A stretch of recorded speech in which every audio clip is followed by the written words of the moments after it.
Welcome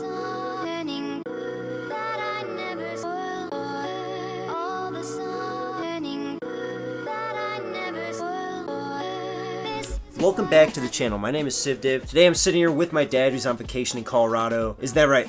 That's right. Awesome. We wanted to go give you guys a build tour because you guys love the van tour so much. So let's get into it. I have a couple things that I want to go over beforehand, which is how much did it cost? How much time did it take? It took about 4 months for the conversion, but an extra 3 months for some individual, our van had engine problems, right? That's right. If you have an estimate of maybe 5 months, add on another month or two. When it comes to the cost, we're looking at $10,000 for the van itself, which is a Ram ProMaster 3500 extended diesel. Long name there, but It was a 2017 or 2015. Yep. Yeah, with 230,000 miles. So we got a good deal on the price, but it ended up, we had not a good deal on the engine. So Yeah, we had but- to replace the engine. yeah, overall we got the engine new and it was good. And then the actual conversion itself was $6,000, which is not much at all. People spend like $30K on it because they get all the fancy wood and stuff. But $6,000, we're gonna show you guys all how we did it. I'm gonna leave all the links in the description so you guys can see for yourself. So overall, sort of the whole build cost $16,000 plus another $7,500 for our individual engine problem. So let's get into it. Finding the van. That's the first step you have to undertake. We found the van from Craigslist, and when we got there, it turned out they had like 20 different vans from all different brands. He was a dealer for used cargo vans. Transit, like Ford Transit, Mercedes, Sprinters? Yeah, Sprinter. I mean, I was just looking at the van because I wanted the biggest van ever. The Ram ProMaster 3500 extended was the biggest one on the lot. Dave, like, why did we choose that one instead of the others? The price was good. It had the high mileage, but it had a diesel, and we thought they're good to 500,000 miles. Well, in our case, that didn't prove to be true. Not so much, yeah. If somebody's out there looking at a used van, be sure to get it reevaluated. A mechanic friend or pay a mechanic to fully evaluate it so you know you're getting a fair deal. Yeah. I would recommend also taking it on the highway if possible. Like, really put it through stresses because sometimes they'll just clear all the engine codes and they'll send you out on it. Oh, it looks good. But in reality, you got to take it on the highway to figure out. Anyway, after you find the van, which we found the Ram ProMaster 3500, we would recommend the gas probably afterwards because of all the expenses on the engine. Once you find the van, it's now time to get all the tools ready, whether that's an uncle's house, your own tools at home. What do you recommend tools-wise? The bare minimum, this is a woodworking project primarily, but you need a circular saw, jigsaw, drill, and miscellaneous tools, power drills and things like that. There are some specialty saws, tools that would come in handy, and that's like the table saw, chop saw, that would just make the job go much quicker. Yeah. There's also special electrical tools. If you're adding solar, we'll get into that a little bit later as well. And thick wire cutters, heavy and thick gauge wire cutters. So the first thing we did after we got the van was we tore out everything that was inside. Yeah, I believe it was a cargo van, and they had put in some really thin walls. Quarter-inch or something. Yeah. Anyway, we tore down all the walls. We tore down the ceiling. We kept the floor in, which had a half-inch piece of plywood and vapor barrier. Once we did that, during this entire process of like tearing it down, we were looking at Amazon, trying to find out what we were going to put in the van. And actually, at this point, we started like putting the layout on the floor itself. We had this painter's tape, and we were just putting it all throughout the floor. As we would find like the actual dimensions on Amazon, we would move the tape maybe an inch or two, and it would dictate how big the shower was going to be or how big the kitchen was going to be. That includes the solar, that was refrigerator, I think you got the furnace then. There are a lot of major purchases on that first one, but that was our commitment to get started, and that commitment set dimensions that we needed in order to start the framing that was going to build all of the major components. On Amazon, you can return anything you buy at Kohl's. It's kind of a stress reliever, especially with you're making all these big purchases. The first actual building process we did was the solar and vents. So we were tearing apart the roof, which I know my dad was like really freaked out about because we're just like putting massive holes in the roof. Yeah, we just bought a vehicle and we're sparks are flying as you're up there with a cutting wheel, literally putting in the vents. Corey wanted lots of power. I argued with him, but he wanted 600 amp hours of batteries. That meant we needed 6 100-watt panels on top of the van. Whenever we were looking on on blogs and stuff, they're saying go double. So in reality, apparently we were supposed to have 1,200 watts on the roof. 600 is fine. I already explained in the van tour video, it works perfectly for me. Well, this was already the biggest van you could buy, so there is a limit to the number of solar panels you can put on top of it. And we found out 6. That's how much you can. 6 is all you can get. But there's a vent above the shower, which is smart. You got the central vent. and then you got the vent above the bed. So Yep. we had to work around those 3 solid holes in the ceiling. So it was weird, like the layout that was inside the van, we would look above and we would see, okay, that's where the kitchen's gonna be. We need to put a vent near there. You see the entire process with all the videos that I took of us putting up the solar panels, so we're not gonna explain in great detail over voice, but you can see it in the video. We put rubber gaskets that we like cut out from this giant piece of rubber at Home Depot, and yeah, there's a lot of stuff, Loctite. And the solar panels come with 4 brackets per panel, but we went to 6 Yep. because we wanted to make sure that at 70 miles an hour, you know, these panels are going to stay there and be strong. So that was important to us. My dad, he does carpentry. You know, you're an engineer for vehicles as well. When it came to this van, I could tell right from the get-go, my dad was very worried about just having everything sturdy and it's not going to fall apart in the wind, or, like when your van shakes, it's not going to tear down the shower. So with the vents, not all of them are fans. I pointed this out in the van tour. The only one that isn't a fan is the one right above the bed, which is all for circulation. It acts as a fan, really. I mean, it sucks air from the outside into the kitchen area, and it goes out that fan, which is like the big fan. So The central van. the central fan, yeah. So after that, we skeletonized the inside, put up lath all along the inside. Yeah, the whole inside of the van, what gives it the structure are some raised metal supports. Rather than screwing like the ceiling panels to that metal, we wanted to have more forgiveness of location of screws and things.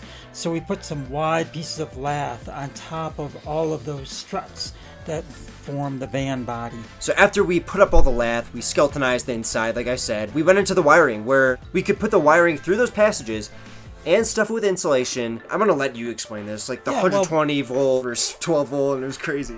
In order to lay this out, I wanted to ask Corey what his plan was, where he would want to charge, where he'd want to have the blender, the speaker, the Wi-Fi, all these things, where are they going to be? The wiring has to go up pretty much first. And then the insulation, then the vapor barrier, and then you do your ceiling or you do your wall. So then we started working on the inside of the van, figuring out where the bed's going to be and putting the 2x4s there, the big pieces of wood that are going to support everything. So we framed out the wheel wells, we put insulation in, which you guys will see. We figured out the height of the bed. The height of the bed was really important to you because you wanted to be able to sit on top of it comfortably, but yet have good storage underneath. Some people set their bed real high because it's important for them to have a stand-up bike underneath. Yes. But that wasn't where you were. You wanted to have it more of an entertainment comfort for living. You didn't want to be close to the ceiling. It was supposed to be a couch as well. Yeah. It was supposed to be like a living space. This is where we started to decide like the height of the seat, the height of everything. The thickness of the mattress, that came into scale. And then underneath the bed is where we put the propane tank, which you guys saw. It's on the left side. And we ended up boxing it out. We like caulked all the corners so no water can get in, nothing can leak. What's your view on it? I thought it was pretty good. I've been living in it for the last 5 months. It hasn't been a problem, but yeah, this was a judgment we had to make. The propane tank is in the back. It's sealed, but we did not put in a vent. We're reluctant to add holes to the exterior of the van because of leakage, for water and other things, and we want it to be a little stealth. So the way we address this risk, I'll call it, is by having a propane sensor. Whenever I need to go and refill this propane tank, I have to like literally unscrew it with one of the drivers. It's in there tight. You almost have to pry out the box. So I mean, it's in there real nice. And if there's any leak, I at least know that it's not gonna be going inside the actual van. Everything has risks, right? So the propane tank, you can have it inside, and the risk is that it might leak somehow, and whatever. If you have it outside, kind of like Tesla vehicles with the lithium batteries, it could get punctured. And I mean, not that they're just outside, but there's risks to everything. Whatever. That's a propane tank. Do what you want. That's what we did, and it's been working for the last 5 months. After that was framing out the cabinets. Again, just framing out everything. Structured out the closet. Yeah, got a cool video of that. That was a big moment for me. I mean, where we had the giant wall in the van now. It was cool. After that, Dave was structuring the kitchen space. I mean, that was a big deal because there's the stove and there's the countertop and the fridge. The fridge decided how tall the countertop was going to be. Yep. I knew I wanted a big fridge. It wasn't going to be a 12 volt. I'm again putting down price as well. While he was doing all that kitchen stuff, which you'll see videos of, I was sanding inside the closet. I was sanding different things, putting in insulation, constantly. Every time that we would like put up a big wall like behind the kitchen, like a 1/2 inch big 4x4 wall, I would put insulation in. The way we did the insulation, you can see in the videos, we put mildew resistant R14. It was pretty cheap, but it said that it was going to be good for any mold and stuff. In front of that, we did the vapor barrier, which means that any leaks or anything that would come from the inside, any moisture inside, the vapor barrier is going to stop it. It was insulation, then vapor barrier, and then wall. So the vapor barrier was close to the inside. In the trunk, we set the batteries in place, and we put a box around the batteries. Then we discovered how much space we had for the water reservoir. We knew the height now because the bed. We knew the side, like the width, and we knew the length. And I was thinking you would want 20 gallons. Corey again says, no, I want more. 35 gallons. 35? No, I said like 45. Like 45, yeah. All right, I'll go and so 35. we found a reservoir that fit in the space that we had. So, like we said earlier, the whole project can't be designed from the get-go. We designed as we went. So we started from the back and we worked to the front. And then within the trunk, we set the batteries. And then, we discovered, we do have room for a 35-gallon reservoir. 35 gallons, I can't complain. I mean, it lasts me a week, like I said in the van tour video. How does the water system work? The main pressure is created by the supply pump. That pulls water out of the reservoir and pressurizes the system. We have an accumulator in there so that when the pump is turned off, you still have pressure, and so you can turn on your faucet and get another cup or so of flow. So that's kind of handy that way. So that saves energy. And then we have a transfer pump that you use. You bring your 5 gallons of water from Walmart or wherever you're getting it, and then you can use that to lift the water and put it into the reservoir. It works flawlessly. I had a homeless man steal my 5-gallon water tank when I was refilling it, and I didn't see him. He just took it real fast. He saw I was gone for like a second. Those are nice because they collapse and you can just slide them in. It's super easy. You just walk into Walmart and you fill them up, and then you go back, and it's super nice. I have no complaints with the water system at all. Moving on from the water system, we got the kitchen, which kind of combines a little bit of water, a little bit of propane, a little bit of heat. There's a lot going on. I want you to explain a lot of it. For hot water, we're using a propane instant hot water system, and typically it would be vented outside. In our case, it fit well under the sink, and we are venting inside the living space. This is handled by using a vent. So if hot water is being used at the sink or in the shower, the vent is on. This is very similar to cooking. I mean, it's no more than 5 minutes. I don't take a long shower. I'm not washing my hands in hot water for 5 minutes, even during Corona season. It doesn't matter. I'll be cooking for 2 hours, making a big meal on a 2-burner stove going full blast. If I have the fan on even low, there's not a hint. And even when I check the propane sensor, the carbon monoxide sensor, it detects literally everything. There's absolutely nothing. The vents work fantastically. All the hot air is going directly to the roof, and it goes directly out because of that vent. So can't recommend it for you guys, but at the same time, what else are you going to do? The furnace is a little different. That does actually vent. It draws in outside air. It vents out the combusted air. And the way these furnaces work, it's circulating interior air around the heat exchanger. So the furnace does not put combusted air inside. That is truly vented outward. Absolutely. But that runs for an extended period of time, whereas the hot water instant on doesn't run for very long at all. Exactly. We handle the gray water, and gray water basically is captured from the sink, under the sink itself, so we had to make room for that. And all of these things kind of set the size of what the kitchen was going to be. Dave was very patiently waiting for my Amazon decisions on, this is the fridge, or this is the sink that I want. This is the depth of the sink. I mean, you were really highly recommending a big depth in the sink, and it works out really well. So there's a lot of engineering beforehand, especially in something like the kitchen. And then we put in the overhead cabinets, which again is just some woodwork. And what can you round down woodwork to? In my amateur experience, like sort of an apprentice at this point, it just comes down to getting a 1/2 inch piece of wood, cutting it down to size, sanding it, painting it, drilling it in, caulking. It's not that difficult. You can look at a 10-minute video, you'll be like, oh, okay, yeah, this makes sense. The biggest challenge that we had was this vehicle, it doesn't have vertical wall and a horizontal ceiling. It's not a square box. It has curves in it. We always made cardboard templates. So we hold the cardboard up there, use little scissors, and kind of make it, okay, I think this is good. And then we'd cut the plywood. To make that wall. Because, one thing I did forget, it's not just as easy as cutting it. There are a lot of measurements. After the kitchen, we put in the vinyl flooring. It's just a snap together. It's waterproof. I mean, it looks really nice. Looks like hardwood. It's fairly inexpensive. It was fairly quick job. Adding the extra seat was a must-have. Yep. Whenever you're approaching a project, in your mind you have must-haves and must-not-haves. And for Corey, having an extra seat was definitely a must-have. This was a car seat from a Jeep. The safety belt system is fully functional. It's a lap belt secured through steel straps that go to the floor, and they're secured with large fasteners, as you would expect for a safety system like that. I couldn't be happier with the seat, honestly. It's so nice.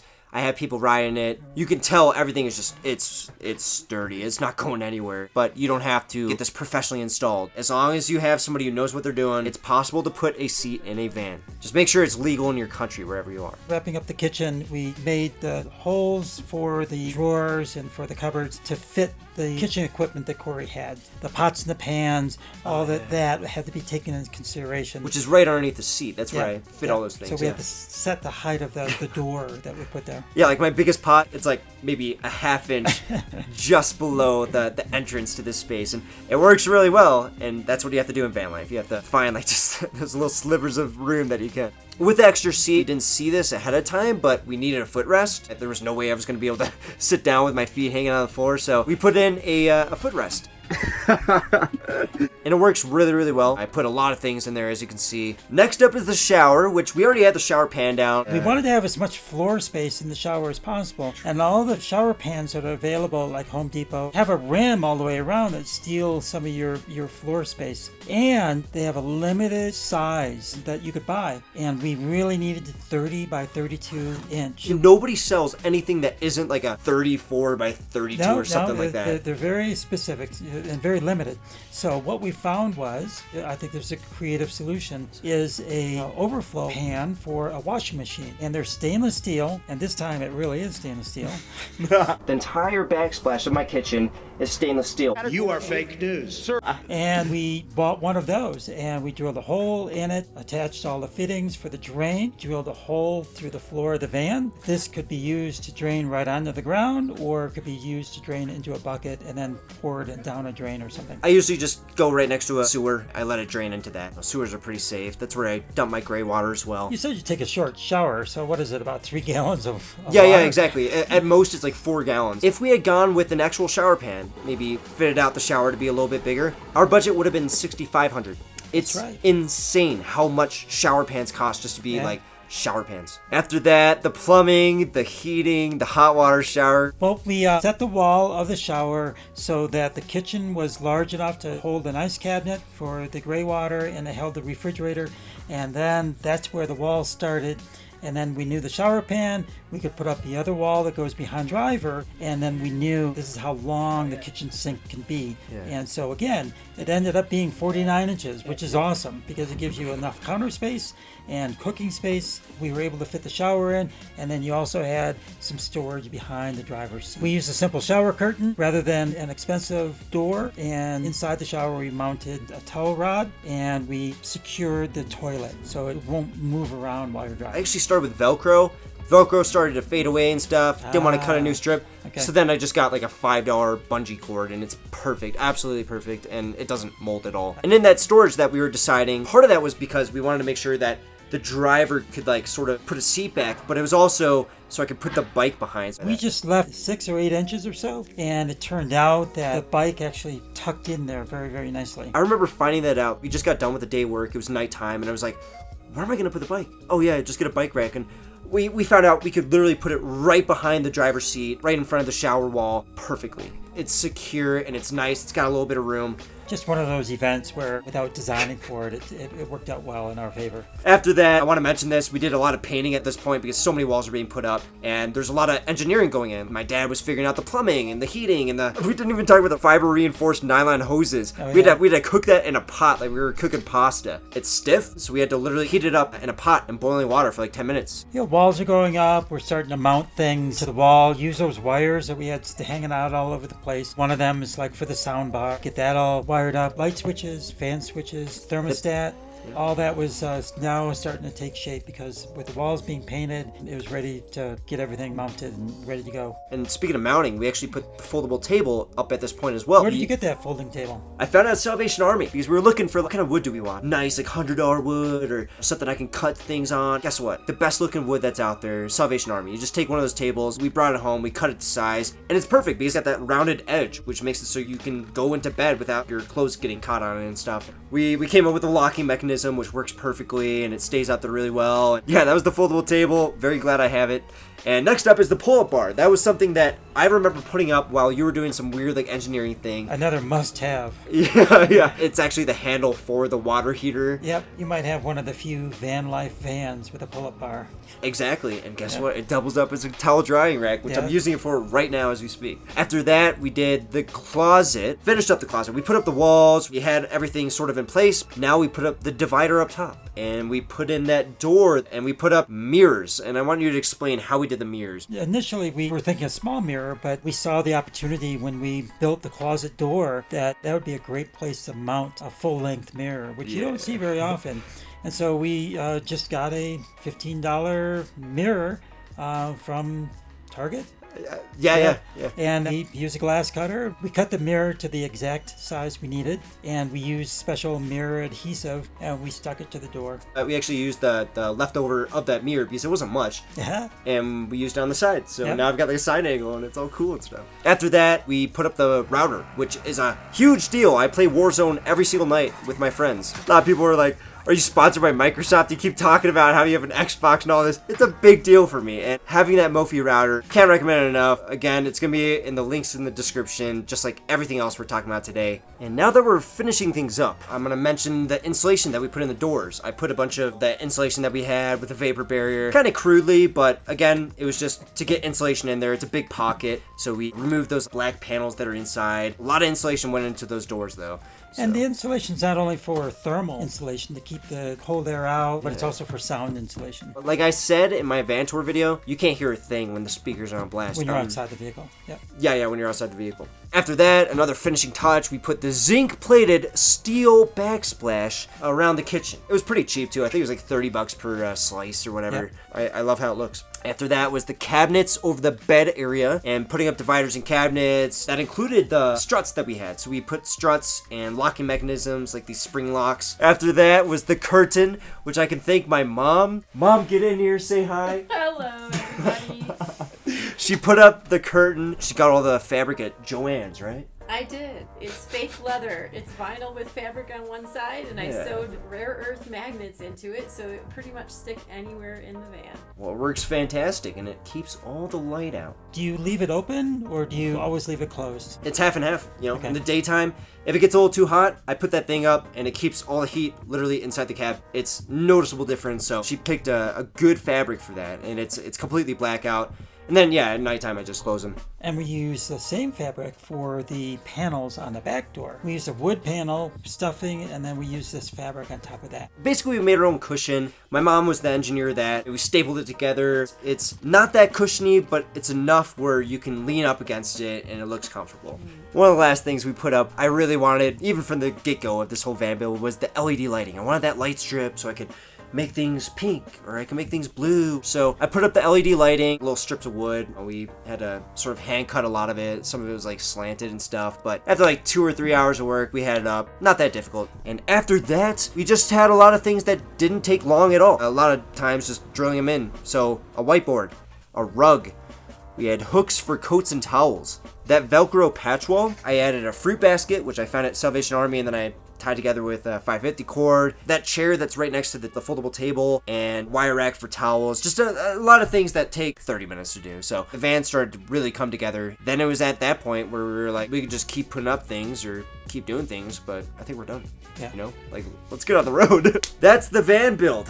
Holy crap. Hopefully you guys followed along. If you have any questions, you can leave it in the comments. But before you leave, I want to talk about some of the delays that we had. Some things that you might run into and kind of give you encouragement during those times. Because we had 3 months of engine work. $7,500 worth of engine work. That was not in my budget, but I survived and, I made the money. And in the middle of the van build, right when it was starting to get cold and wintertime was coming, the YPG, the group that I was with in Syria, went to war with Turkey. and it was insane. So I felt the need to use my YouTube channel. So in the middle of like building this van out, I was recording and editing for 5 hours a day for like 10 days in a row. So I mean, that's something that came up that, you know, it's just priorities. There was also that car accident. That was insane. Fully unexpected. We were on our way to get some supplies from Menards, and sitting at a red light, there was a car accident right in front of us where a police car hit a car that was coming across.